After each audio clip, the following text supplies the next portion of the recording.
અભય થઈને નિષ્પક્ષતાથી નિરપેક્ષ રીતે વાસ્તવિકતાનો અરીસો રૂપી સચોટ માહિતી લાવતો સત્યની સાથે અભય ટાઈમ્સ।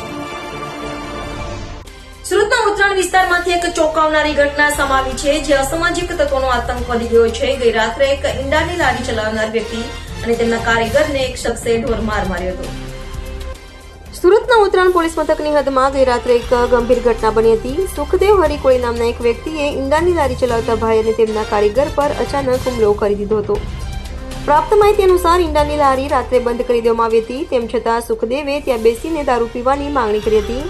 જ્યારે લારીના માલિકે અને કારીગરે તેને ના પાડી ત્યારે સુખદેવ ઉશ્કેરાઈ ગયો હતો અને તેમને ગંભીર રીતે માર માર્યો હતો। આ ઘટના બાદ ઇજાગ્રસ્ત લારી ચાલક અને કારીગરને તાત્કાલિક સારવાર માટે હોસ્પિટલ ખસેડવામાં આવ્યા હતા। આ સમગ્ર મામલે ઉત્તરાયણ પોલીસ મથકમાં ફરિયાદ નોંધવામાં આવી છે। પોલીસના જણાવ્યા અનુસાર આરોપી સુખદેવ ગુનાહિત ઇતિહાસ ધરાવે છે અને તેના વિરુદ્ધ અગાઉ પણ ઘણા ગુનાઓ નોંધાયેલા છે। હાલમાં પોલીસે આ સમગ્ર મામલે તપાસ શરૂ કરી દીધી છે અને આરોપી સુખદેવને પકડવા માટે કાર્યવાહી હાથ ધરી છે।